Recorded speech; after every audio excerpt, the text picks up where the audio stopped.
They mocked the farmer for washing the fly-covered alien girl in his home. What followed shut them up.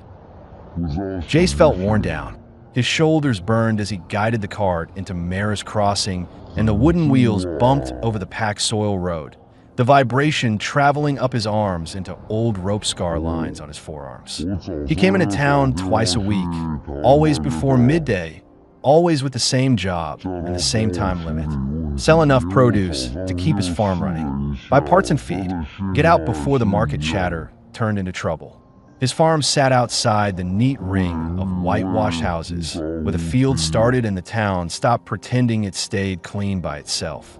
Maris Crossing looked orderly in a way that felt deliberate. White walls, straight porch rails, no clutter. The irrigation channels ran in clean lines between the road and the first row of houses. People scrubbed their doorstep stones like scrubbing mint control. Even the market stalls sat in tidy rows, cloth awnings pulled tight, crates stacked square. The air carried two strong smells that never left. Ferland seed coffee, dark and nutty from the corner stall, and tractor grease from the service shed, sharp enough to sting the nose. Under that, soil and cut Theron wheat drifted up from the carts in sacks, warm and dry. Jace stopped near the grain scales and set the brake hook on his cartwheel. He moved with practiced speed, lifting crates of Zyron root bundles and larn fruit stalks onto the table for buyers. He didn't dress like the polished men who worked the clerks' benches or the town elders' aides. He wore a sun-faded work shirt with the sleeves rolled up, field trousers stiff with dust, and heavy boots scuffed by mud and gravel. His dark hair stayed tied back at the nape with a cord. He kept his voice low because he didn't need volume to be heard. "Morning, Marrow," a trader called, already eyeing the roots. Jace gave a short nod. "Morning." He wasn't here to make friends. He wasn't here to be liked. He needed credits and parts. That was his mission. Keep Hearthline row productive. Keep the water lines running. Keep the crop rows alive through another week. He felt the usual tension as he worked, the same tightness in the back of his neck that came every market day. People in Maris Crossing watched each other constantly. They called it standards. Jace called it boredom dressed up as morality. Across the road, near the old water spigot at the edge of the market wall, something moved low to the ground. Jace noticed because movement mattered in a crowd. His eyes cut over without him thinking. A young woman crouched there, pressed close to the wall as if the stone could hide her. She kept her knees tucked to her chest, arms wrapped around them, shoulders hunched. Dirt and old rain dulled her green skin until it looked gray in the morning light. Her long blue hair hung in thick tangled ropes down her back, stuck at the roots, matted against her neck. A torn short street wrap clung to her body in uneven strips, one strap broken so the neckline slid off one shoulder and exposed too much collarbone for how cold the air felt. Flies covered her. They landed on her bare shoulders, on her collarbones, on the exposed stretch of thigh where her wrap had ripped. They crawled and lifted and settled again without urgency. A few clung to her hair, caught in knots like debris. She held one thin hand under the spigot, trying to catch the weak trickle. The flow was stingy, controlled by a valve that town workers kept low during busy hours. Enough water for clean cups and quick rinses. Not enough for someone like her. She rubbed a few drops between her fingers, then against her wrist, then her collarbone, not really washing, just trying to erase the worst of it. Her hand shook as she did it. Jace felt irritation flare. His jaw tightened as he watched a fly crawl along the hollow under her throat. He'd seen her before. Everyone had. Most people didn't see her as a person anymore. They saw her as a problem that stayed outside their porch lines. He knew her name because he'd asked once weeks ago when he'd caught her staring at his cart like she wanted to steal and didn't have the strength to do it. Surali, Orenyi hybrid, early 20s, not from Maris Crossing originally. She spoke trade language with a worn, careful accent. She avoided eye contact the way someone avoided blows. That was all he needed to know. A stall owner stepped toward her now, clean apron, clean hands, the kind of man who loved rules because rules always favored him. "Move," he said, loud, like he wanted an audience. "You're blocking the spigot." Surali flinched. Her shoulders jerked up. The flies lifted in a small cloud and then settled back onto her skin as she shifted a few inches along the wall. "Sorry," she murmured without looking up. The stall owner scoffed. "Don't touch it. You'll foul it." Jace pushed open the small bedroom door with the back of his hand and stepped aside so Sir Ollie could see inside. The room was simple: a narrow bed with a clean blanket, a wooden chair beside it, a small window with a view of the east field, and a hook on the wall where an old work shirt hung. The floorboards creaked under her bare feet as she entered. Sir Ollie kept one hand tight around the shirt she wore, as if afraid it might slip again. Her eyes moved across the room quickly, checking corners, checking shadows, checking for anyone else. When she saw it was truly empty, her shoulders lowered slightly. "You can lock the door from inside," Jace said, pointing at the metal latch. "If it sticks, lift it a little before sliding it." Sir Ollie tried it once. The latch clicked smoothly. She let out a slow breath she hadn't meant to release. She looked back at him, studying his expression. "You said you sleep in the other room," she murmured. "Down the hall," he answered. "Close enough if you need something. Not close enough to bother you." Sir Ollie nodded and sat on the edge of the bed. The mattress dipped softly under her weight. She touched the blanket with the tips of her fingers, surprised by how warm it felt. She hadn't slept on anything clean in months. Jace leaned a shoulder against the doorframe. "If you wake hungry, there's flatbread on the counter and water in the jug." Sir Ollie hesitated. "People don't leave food out for others," she said, almost to herself. "I do," Jace replied. Sir Ollie's mouth tightened. She didn't know what to say to that. She pulled her legs up onto the bed and tucked them beneath the blanket, keeping herself small. Jace watched her settle, then stepped back into the hallway. "Get some rest. We start early." When he closed the door, the latch clicked softly, and Sir Ollie stared at it for a long moment before lying down fully. The shirt he'd given her fell loose across her shoulder. She tugged it up again, then stopped caring when the blanket rose to her chin. Her hand drifted over the bandage on her palm, feeling the sting beneath it. Her mind stayed uneasy. People in the colony didn't invite strangers into their homes. They didn't offer rooms. They didn't risk gossip, and no one ever asked her what she needed. She listened to the quiet house, expecting footsteps or whispers. Nothing came. Jace moved through the kitchen, clearing the table. He set the knife aside, rinsed the pan, and covered the leftover meat with a cloth. He worked in silence, steady and quick. When he finished, he leaned both hands on the counter, staring at the wooden surface. His jaw clenched briefly. The image of Sir Ollie crouched at the spigot kept replaying. He wondered how long she'd been living like that without anyone asking her name. He pushed the thought aside and went to his own room. Hours passed. The farmhouse settled into its nighttime rhythm. Boards cooling, distant insects chirping outside, the faint whistle of wind slipping through the small ventilation slats. Near dawn, Sir Ollie woke suddenly. She sat up fast, chest rising sharply, disoriented by the unfamiliar ceiling and the steady quiet. Sweat dampened her hairline. Instinct told her she needed to stay alert. Her eyes swept the room and found the latch still locked. A soft knock tapped against the door. "Sir Ollie?" Jace spoke low. "You awake?" Sir Ollie froze, then pulled the blanket up tighter. "Yes. You all right?" His voice carried no pressure, only concern edged with caution. She hesitated before answering. "I thought someone was here. No one but me. And I knocked." Sir Ollie looked down at her hands. "Old habit." Jace paused on the other side of the door. "You don't have to shake it in one night." Sir Ollie didn't know how to respond. She lowered herself back onto the pillow slowly, the blanket rising and falling against her chest. Jace continued, "Breakfast in a bit. I'll be outside checking the water lines. Come out when you're ready." She heard him walk away. The simple sound of his steps felt strange, predictable in a way her life hadn't been for a long time. Sir Ollie sat up again. Her stomach tightened with a sharp hunger she'd ignored for days. She stood carefully adjusting the shirt so it didn't slide, the hem brushing her upper thighs. Her hair, dried overnight, fell over her shoulders in uneven waves. She opened the door and stepped into the hallway. The light from the kitchen spilled across the floor, warm and steady. On the counter, A wooden plate weighted with Zyron flatbread, lightly charred at the edges, and a small bowl of reheated field ram meat. The smell blended with the faint, earthy scent of Jace's work clothes hanging near the back door.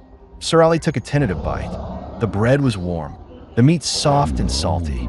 She ate slowly, savoring each bite. Her fingers trembled less than before. Outside, she saw Jace near the irrigation pump, shirt sleeves rolled up, hands steady on a wrench. The early sun cut across the fields, catching on the dew clinging to Lyra moss vines. The landscape stretched wide and open, nothing like the tight alleys and stone steps where she'd slept. Sir Ali stepped out onto the porch. The wood felt warm beneath her feet. Jace glanced over his shoulder when he heard her. "You slept?" he asked. "A little," she said. He tightened one last bolt on the pump, wiped his hands on a cloth, and walked toward her. His eyes scanned her briefly, not judging, just checking her condition. "You'll help me with the smaller lines today," he said. "No heavy lifting yet." Sir Ali blinked. "You're putting me to work already? You said you didn't want charity." Sir Ali looked down, caught off guard by how accurately he'd read her. "I didn't." "Then work with me. You'll earn your keep. Simple as that." Sir Ali's chest tightened, not with fear this time, but with something steadier. She nodded once. Jace motioned for her to follow. "Come on, I'll show you the tools you'll use." Sir Ali walked beside him, her steps unsteady at first, then more even. The morning breeze lifted the hem of her borrowed shirt, brushing cool air against her legs. She tugged it down out of habit. Jace didn't comment, didn't stare, didn't react at all, which eased something in her shoulders she hadn't realized was tense. As they reached the tool shed, Jace handed her a small pair of gloves sized for his hands, but still usable. She studied them, then looked at him. "I don't know how to do any of this," she admitted. "That's why I teach," he said. "You'll learn." Sir Ali nodded, gripping the gloves. And for the first time since she'd stepped into Maris Crossing, she felt the faintest sense of direction. Not safety, not trust, but the first steps toward something that resembled both. Laughter snapped through the nearby stalls. It wasn't loud rage. It was casual cruelty, the kind that didn't cost anyone anything. A woman pinched her nose openly. "She stinks." A teenager smirked at his friend. "Even flies want her." Someone else said, "Orvan gutter water would be too good for her." The phrase got another laugh. Sir Ali didn't argue. She stayed crouched. She tried to keep her head down. Her shoulders tightened, as if she'd learned that staying small made people lose interest faster. Jace felt something hard settle in his chest. His hands paused on a crate corner. He didn't like how familiar the scene looked. Not because he felt guilty, but because he knew what the town was doing. They were making an example out of someone who couldn't fight back because it made them feel clean. He reached for his tin cup, the one he drank from in the field, scratched metal, dented rim. He filled it at his own water jug, not the public spigot, and walked across the road. People noticed instantly. A man by the feed sacks called out, amused, "Jace, don't tell me you're taking that home." Another voice, louder. "He's got a soft spot." A woman laughed in a way that tried to make it dirty. "But he just wants a show." Sir Ali heard the footsteps and went rigid. Her fingers curled tight against her knees. She didn't look up. Her eyes flicked once toward his boots, then away. Jace stopped in front of her and held out the cup. "Drink," he said. Sir Ali stared at it. Her expression tightened like she expected a trick. Her lips parted slightly, then closed. A fly walked across her wrist. She didn't swipe it away. Jace felt impatient with her fear, but he understood it. He kept his voice even. "It's water," he said. "Nothing else." Sir Ali's fingers hovered. They shook. She finally reached out and took the cup with two hands as if her grip might fail. She drank too fast, water spilling down her chin and on her filthy wrap. The swallowing sounded loud in the quiet pocket that had formed around them. When she lowered the cup, she stared at the ground again, waiting. Jace watched her hands tremble and felt anger twist. He shifted his stance, so his body blocked a few of the worst stares. "What's your plan today?" he asked low. Sir Ali swallowed. Her throat moved as if the words hurt. "Stay out of the way," she said. Her voice sounded dry. "Not get hit." Jace felt a sharp pull of empathy. His stomach tightened as he heard how flat she said it. like she'd already accepted that survival meant lowering expectations until there was nothing left to lose. He glanced at the spigot, then at the flies on her shoulders. He made a decision. "Come to my place," he said. "You can wash properly." Sir Ali froze. Her eyes lifted for the first time, quick and suspicious, scanning his face for the hidden motive. Around them, the market reacted like it always did when kindness threatened the town's comfort. "Jace, you bring that into your house," someone called. "She'll foul your water line," another voice said, confident in its own authority. The show comment came again, dirtier this time, and a couple men laughed like they were sharing a private joke. Sir Ali's face went tight. Her shoulders drew inward. Her hand went to the broken strap of her wrap, as if she could fix it by force. Jace felt his temper spike. His eyes hardened. His voice stayed calm, but it cut. "Enough," he said, louder than before. The laughter dipped. Not gone, just quieter. Sir Ali still didn't move. Fear held her in place. Her gaze darted toward the road, toward the open market, toward escape routes she knew by instinct. Then a sharp hiss sliced the air. A thin irrigation hose at the market edge jerked loose from its clamp and whipped across the road, spraying hard water in a wild arc. Someone yelled. A child screamed. People stumbled backward. A crate toppled with a hollow thud. The hose cracked against a metal post and snapped back, thrashing again. A small boy stood frozen in the open, eyes wide, feet planted as if his body had locked. Sir Ali reacted first. She felt alarm hit like a punch. Her body moved without hesitation, pushing up from her crouch, bare feet slapping wet stone. The flies lifted in a frantic cloud, then followed as she lunged toward the hose. Jace shouted, "Hey!" But she was already there. Sir Ali grabbed the line near the split coupler with both hands. The pressure slammed her arms back. Her shoulders shook. Her jaw clenched. She twisted the coupler hard, fingers slipping on wet metal. The hose fought her like a living thing. She tightened her grip and wrenched again. The flow choked, sputtered, then died. The hose went limp, water running off onto the road in a spreading puddle. Sir Ali panted. Her chest rose fast. A thin line of blood ran from her palm where the metal had scraped her skin. The market went quiet in a different way. The boy's mother rushed forward, yanked him back, and hugged him too hard. The boy stared at Sir Ali as if he didn't understand what he'd seen. People stared too. Nobody laughed. Nobody spoke for a moment. Sir Ali looked down at her bleeding hand and felt embarrassment rush in late. Her fingers curled, tried to hide the cut. Jace felt surprise, then respect. He walked to her fast, not rushing with panic, rushing with purpose. He took her wrist gently and turned her palm up. "Hold still," he said. Sir Ali flinched, then stopped herself. Her eyes flicked to his face, still searching for danger, still not fully trusting the touch. Jay saw the scrape, shallow but raw. He felt anger return, but now it had focus. He looked toward the stall owner who'd told her not to touch the spigot, and toward the men who'd joked about a show. "You all saw that," Jay said calm and clear. "She saved your kid while you stood there and watched." A few people shifted. A man looked away. Someone muttered something that sounded like didn't think she had it in her, then fell silent. The stall owner's mouth opened, then closed. He had no clean comment now. Jace turned back to Sir Ali. "Come with me," he said lower. "My house. You wash. I clean that hand." Sir Ali's breath shook once. Her eyes flicked toward the road again. The instinct to run pushed at her ribs. This was always the moment when kindness turned into a demand. She searched his face again. Jace held her gaze without blinking. His expression stayed firm, practical. "I'm not buying you," he said quietly, as if he'd guessed the thought. "I'm not taking anything from you." Sir Ali swallowed hard. Her throat worked. The flies settled back onto her shoulder, and she hated that detail. Hated that even in this moment her body still carried proof of how low she'd fallen. Jace offered his arm, not a delicate gesture, a stable one. "Can you walk?" he asked. Sir Ali nodded, small and stiff. Her knees wobbled slightly as she rose. Jace braced her elbow immediately, grip firm and controlled, and she didn't fall. They started moving through the market.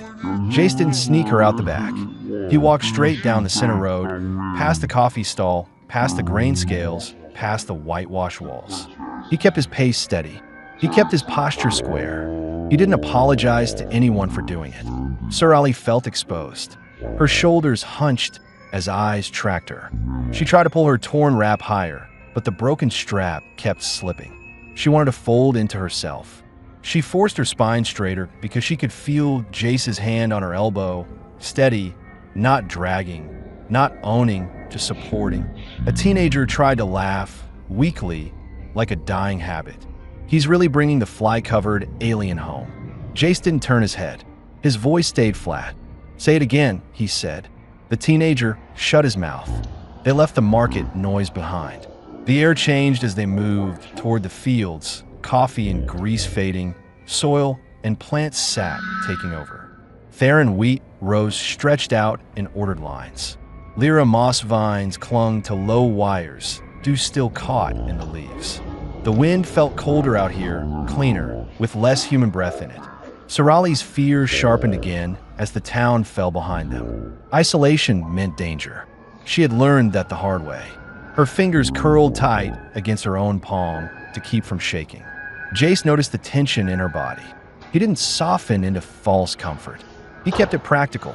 "My place is at the edge," he said. "One washroom, one bedroom. I sleep in the other room. You lock your door. No one comes in." Sir Ali's eyes flicked to him. "Why?" she asked, voice rough. Jace didn't overthink it. He kept walking. "Because you're covered in flies," he said. "Because you're bleeding. Because nobody should sit on stone like that." Sir Ali's jaw tightened. She wanted to call him a liar. She wanted to believe him. The two urges pulled her in opposite directions until her chest hurt. They reached the farmhouse. It was small and solid, weathered wood, a porch with mud marks, tools stacked neatly by the door. No decorations meant for show. A coiled hose hung on a hook. A bucket sat by the steps. The place looked lived in, not staged. Jace opened the door and held it. Warm air rolled out, carrying the smell of cooked grain and soap. Sir Ali hesitated at the threshold, eyes scanning the interior fast, searching for another person, another trap, another hidden rule. Jace waited without pushing. His stance stayed patient, grounded. Sir Ali stepped inside. The door shut behind them with an ordinary click, but Sir Ali's shoulders dropped a fraction as if her body understood the sound before her mind did. Jace set his hand briefly on the back of a chair to steady himself, then turned to her.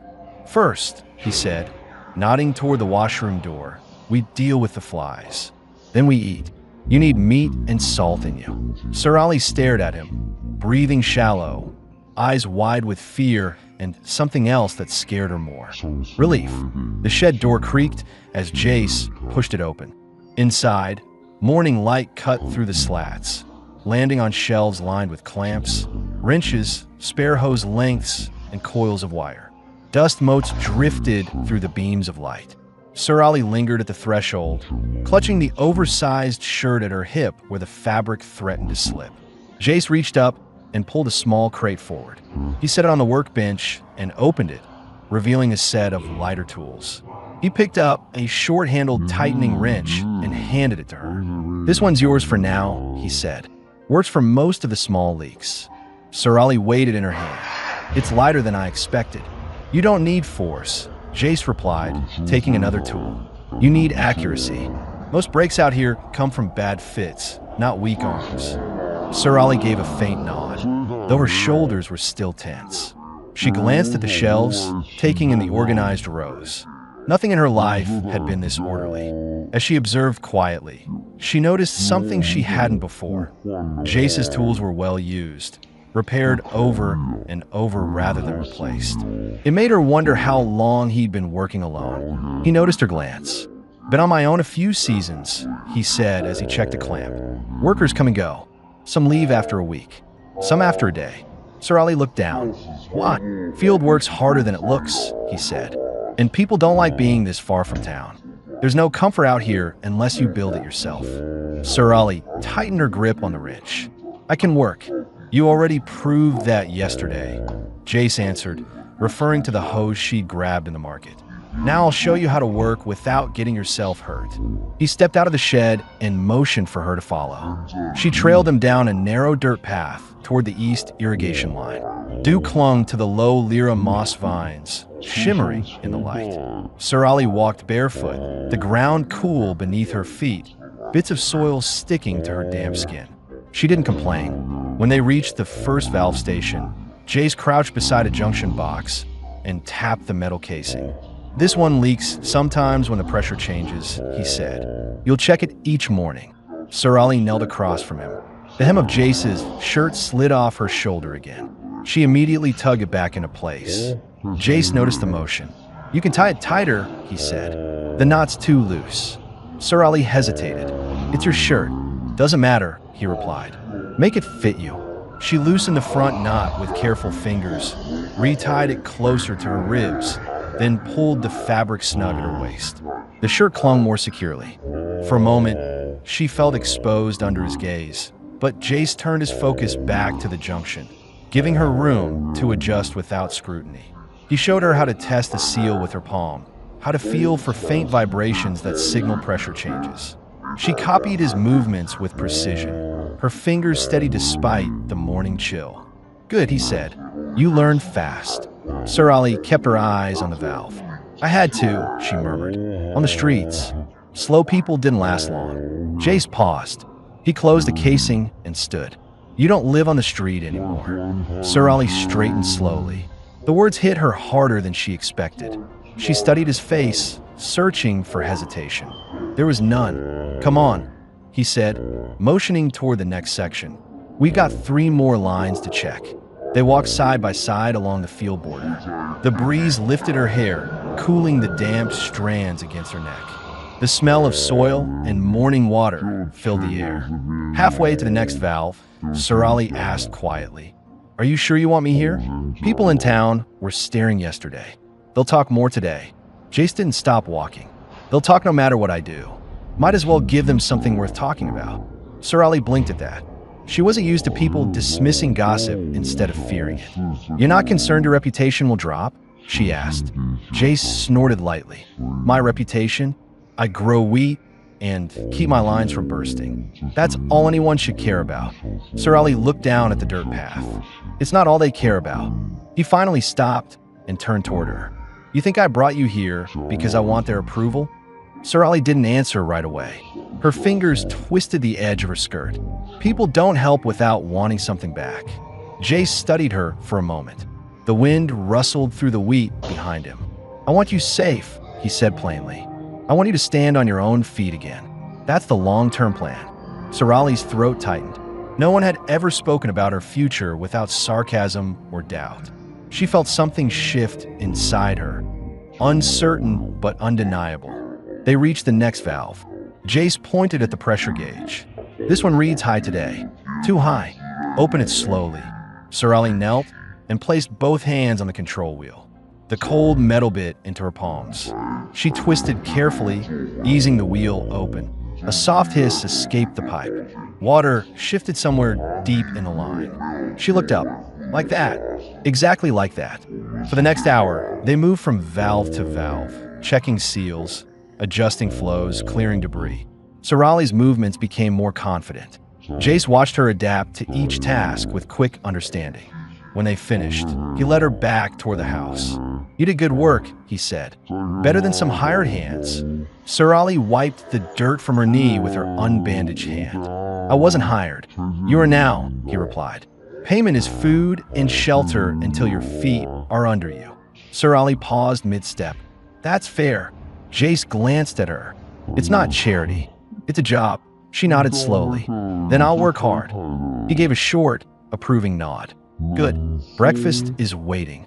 When they reached the porch, Sir Ali hesitated again, eyes drifting toward the distant town. The memory of the market pressed against her mind. The laughter, the comments, the fear.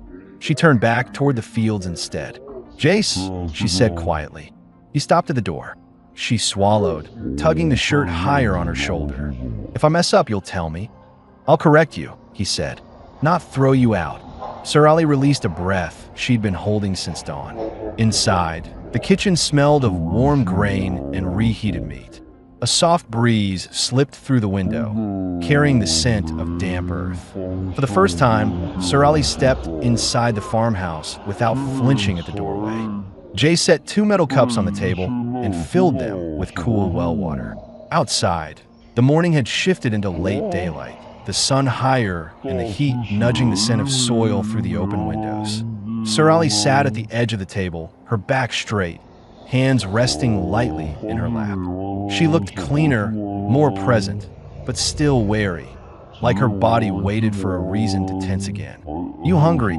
Jace asked. Sir Ali nodded. "A little."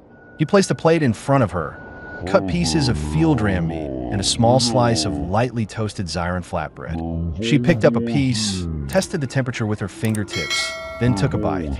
The crisp edge broke softly in her mouth. Jace ate beside her with quiet focus, cutting his meat into steady, even strips. After a few minutes, Sir Ali spoke. "How long have you lived out here alone?" Jace wiped his knife against the plate. 4 cycles. My father passed. Sister moved to another colony. Someone had to keep the land running. Sir Ali absorbed that silently. "It's a lot of work for one person. Work's better than noise," he said. "And the farm listens better than people." Something softened in her posture. The quiet between them felt less tense now, shaped by routine rather than fear. When they finished eating, Jace stood. "Come on, there's one more thing I want you to do today."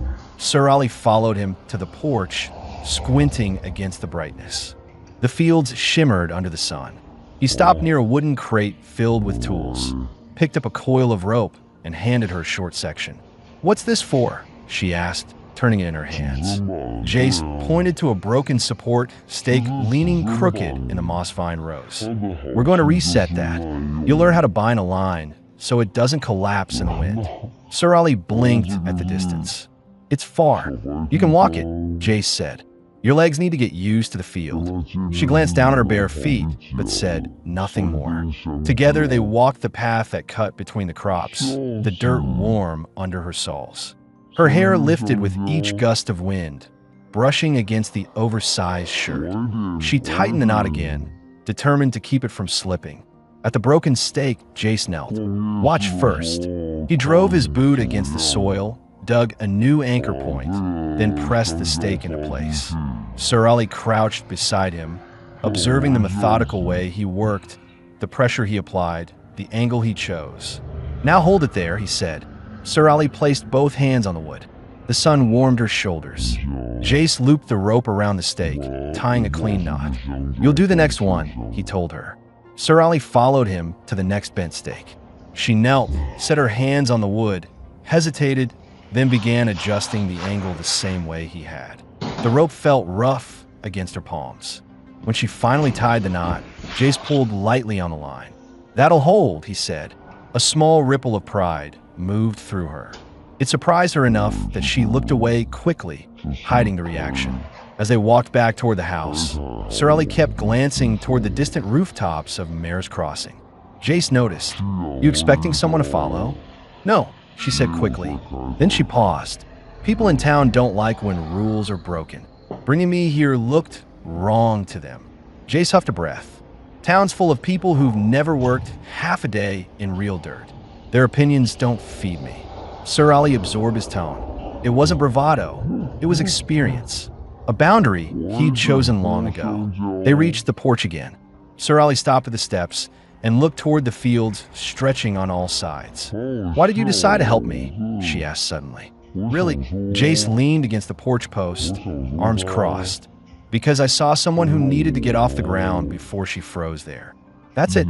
she asked. "That's enough," he said. Sir Ali studied him, searching for anything hidden. She found nothing but steady certainty. Inside the house, she washed her hands and arms again, splashing water over her face. When she lifted her head, her reflection in the small washroom mirror startled her. The cleaner skin, the clearer eyes, the faint flush in her cheeks. She touched her hair, still damp from the morning, and smoothed it behind her ears. The person staring back didn't look like the girl crouched at the spigot. She stepped back into the kitchen where Jace was already preparing more food for later, cutting meat, arranging root slices, storing supplies with a quiet efficiency. He glanced up. "Sit. You've done enough for today." Sir Ali hesitated. "I can do more. Tomorrow," he said. "You're not collapsing on my field." The firmness in his tone settled something inside her. She sat at the table and watched him work. His movements were steady, careful, practiced. She wondered how many days he had spent doing this alone. After a moment, she asked softly, "What do you expect from me?" Jace didn't look up right away. He finished wrapping a cut of meat, set it aside, then answered, "I expect you to learn, to work honestly, to take care of your body, and to stop acting like you're waiting to be punished." Sir Ali's breath caught. She hadn't realized how visible that part of her was. Jace wiped his hands and finally met her eyes. "You're here now. That's the start." Sir Ali looked down at her bandaged palm, then at the worn table, then back at him. The sound of the wind outside mixed with the quiet inside the house. For the first time, her mind drifted towards something she hadn't let herself consider in months, a future that didn't end at sundown. She didn't speak it aloud, but she stayed seated, calm, as Jace worked beside her, and that was enough to show the shift taking place. The house had gone still after the long day. The soft hum of night insects drifted through the open window, carrying the cool scent of the fields. Jace sat on the edge of his bed, pulling off his boots one at a time, rubbing the ache from his forearms. He didn't hear Sir Ali at first, just a faint creak of the hallway boards, so light he almost thought he imagined it. Then she appeared in the doorway. She leaned against the frame, barefoot, wearing the same loose shirt tied at her waist. The fabric hung off one shoulder again, exposing the smooth slope of green skin down to her collarbone. Her hair spilled over her back in soft waves, shadows catching the darker streaks. He froze mid-movement. "You're not sleeping," she said quietly. "No," he answered, voice low. "Couldn't." Sir Ali stepped inside. She didn't ask permission. She didn't hesitate. She crossed the room slowly, watching him the entire time with an expression he hadn't seen from her before. Focused, steady, almost curious. "Today felt different," she said. Jace swallowed. "Different how?" "You didn't look at me the way people in town do." She stopped in front of him. "You see me clean, you see me working, and you still look." He felt his chest tighten, trying not to. "I don't want you to stop." Sir Ali lifted one knee onto the bed and straddled his lap in a single smooth movement. Jace inhaled sharply, hands instinctively bracing at her hips, not pushing her away, but grounding himself. Sir Ali settled over him, thighs closing around his sides, the heat of her skin reaching him even through the thin skirt. He wasn't ready for how natural it felt. "Sir Ali," he said, breath unsteady, "I don't want to rush you." Her fingers slid into his hair, lightly tracing the tie at the back of his neck. "You didn't rush me," she whispered. "I came to you." She tilted her head and brushed her nose against his cheek first, testing him. His breath hitched, involuntary, raw. Sir Ali smiled softly at the sound, as if she'd been waiting for it. "You make that noise when you're trying to stay still," she murmured. He let out another unsteady breath. "Hard to stay still right now. I don't want you still." Her hand slipped to his jaw, guiding his face to hers. She didn't kiss him immediately. She hovered close, letting him feel her breath mixing with his, letting the tension climb until his fingers gripped her waist harder than he meant to. Sir Ali lowered her mouth to his neck first. Jace released a sharp, helpless sound, low, caught between surprise and pleasure, something he had never heard from himself before. She continued slowly, deliberately, learning every small reaction as though they were instructions written on his skin. Her lips lingered at the edge of his jawline, warm breath dragging across sensitive places he didn't know he had. He tightened his grip on her hips, muscles contracting beneath his skin. "Sir Ali, you're going to make me lose it. I want you to," she whispered into his throat. Her confidence wasn't loud. It was steady, grounded, like she had discovered something that belonged to her alone. She shifted slightly in his lap, and his breath broke audibly. His hands slid up her back, fingers spreading over the warm skin beneath the shirt, feeling the soft rise and fall of her breathing. Sir Ali kissed him then, slowly, not impatient. letting their mouths meet and learn each other. When she deepened it, Jace's restraint finally cracked. His hand moved to the center of her back, pulling her closer until their bodies pressed flush from chest to thigh. She made a soft sound, not pain, not surprise, but pleasure, breathy and unhidden. He whispered against her lips, "You're going to undo me." She smiled against his mouth. "Good." Sorali leaned into him, shifting her weight until he fell back against the headboard. She followed him down, straddling him fully, her thighs tightening around his hips. The movement dragged a sound from him he couldn't suppress, a deep, rough exhale that trembled as it left his throat. "I like that," she said quietly. "What?" he breathed. "The way you sound when you lose control." He held her tighter, fingers sliding along the line of her waist, feeling the softness of her skin beneath his palms. She dipped forward, mouth exploring the side of his neck again, slower this time. Tasting each reaction she drew from him. His hands trembled where they held her. "Sir Ali, I've never." "I know," she whispered, lips brushing his ear. "That's why I'm leading." She rolled her hips gently, enough to draw another involuntary breath from him. Sharp, ragged, impossible to hide. She kissed him again, deeper this time, guiding his pace, guiding his hands, guiding every shift of their bodies. He followed without question, overwhelmed, undone, breathless. Every sound he made pushed her closer, made her move with more certainty, more intention. She watched his face each time he gasped or tightened his grip, learning which movements broke his composure and which made him shudder. His voice finally cracked into a low groan he tried and failed to swallow. Sir Ali pressed her forehead to his, smiling softly as she felt it vibrate through him. "That's it," she whispered. "Let me hear you." He didn't stand a chance against the way she said it. His hands roamed her back, gripping her firmly, needing her closer, needing something he couldn't put words to. His breath grew uneven, and every sound escaping him was raw and honest. Sir Ali kissed him again, slower now, sliding her fingers through his hair as if calming a storm she herself had created. He held her tightly, chest rising fast beneath her. "Sir Ali," he managed, voice shaking. "If you keep this up." "I know," she murmured, "and I want that too." Her words undid him completely. Their movements softened, turning into long, lingering closeness, breath against breath, skin against skin, hands slipping through hair, fingers curling against warm flesh. Jace held her as if letting go would tear something in him open. She nestled against him, steady and sure, feeling the rise and fall of his chest beneath her. Minutes passed before either of them spoke. Jace brushed a thumb along her waist, still trying to catch his breath. "You completely overwhelmed me." Sir Ali rested her head against his shoulder. "Good," she said again, quiet and satisfied. He wrapped his arms around her, holding her close as the night settled around them. And something shifted in both of them. Something deeper, something binding, something that had no place in the life she came from or the life he had before she arrived. This wasn't a moment they would walk away from. It was the moment everything changed. The night didn't end when their breathing steadied. Sir Ali stayed on his lap, legs folded around him, her cheek resting against his shoulder. Jace's hands remained on her back, not gripping now, just holding, as if his body hadn't caught up to the idea that he was allowed to touch her this way. The room was dim except for the faint glow from the hallway lamp. Their shadows moved slightly on the wall each time one of them shifted to get closer. Sir Ali lifted her head first. Her eyes studied him with a calm certainty he wasn't used to being the target of.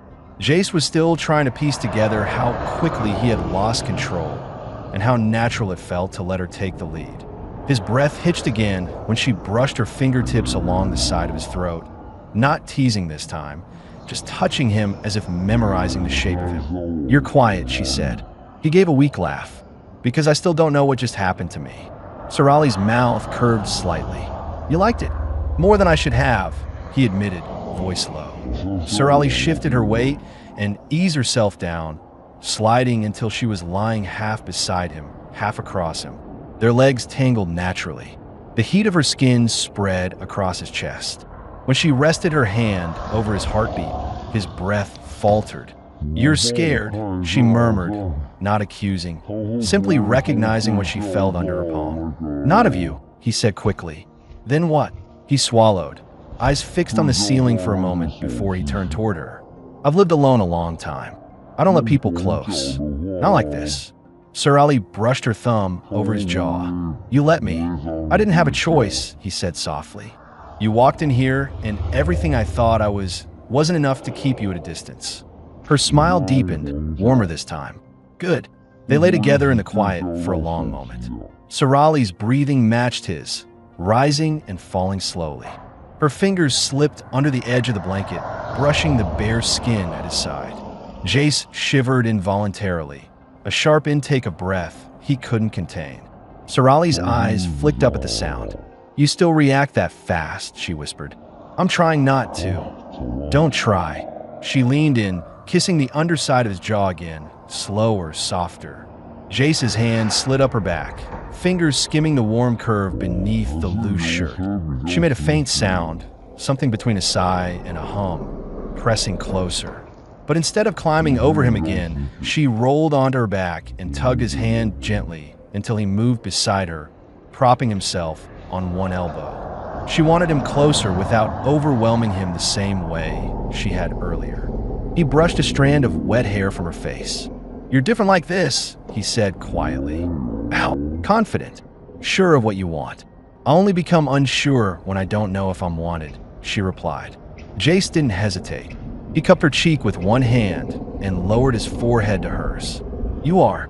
Her breath caught, not in fear this time, but in relief so profound she didn't hide it.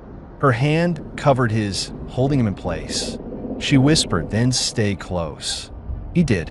Jace lay beside her, arm wrapped around her waist, legs tangled with hers.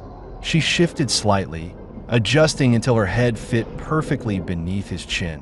The closeness felt new to both of them. Not the heated chaos from before, but a steady warmth that didn't demand anything. Sir Ali traced circles on his chest with her fingertips. He tightened his hold around her hips, pulling her closer. Neither spoke for several minutes. Eventually, Sir Ali broke the silence. "I've never had a night without waiting for someone to pull me away." Jace's grip tightened reflexively. "No one is pulling you away from here. You can't promise that." "Yes, I can," he said, brushing his thumb along her waist. "You're safe with me." Sir Ali closed her eyes, letting the words sink deeper than she expected. Her body softened against his, tension dissolving piece by piece with every breath. After a while, she lifted her head slightly. "Jace." "Yeah." Was this supposed to happen? He thought about it, his fingers still stroking slow lines along her hip. "No," he admitted, "but I don't regret it." Her lips brushed the base of his throat in a light, unhurried kiss. "Good." Sir Ali shifted again, sliding one leg over his, pulling herself partly atop him, but without the urgency from earlier. She rested against his chest, letting her weight sink into him. Jace wrapped both arms around her, securing her against him like he was holding something precious he didn't want to lose. His breath warmed the top of her head. "Sir Ali, what does this mean to you?" Her voice was quiet, honest. "It means I finally chose something for myself." His heart pounded once, hard beneath her ear. "And you?" she asked. "It means," he said slowly, tightening his arms around her, "you're not just staying here because I helped you. You're staying because you want to." Sir Ali exhaled softly, relief threading through the sound. She settled fully against him, her body melting into his warmth. The rise and fall of their breaths synced without effort. Jace lowered one last kiss to her temple. Gentle, sure, final in the way that decisions sometimes are. They didn't speak after that. They didn't need to.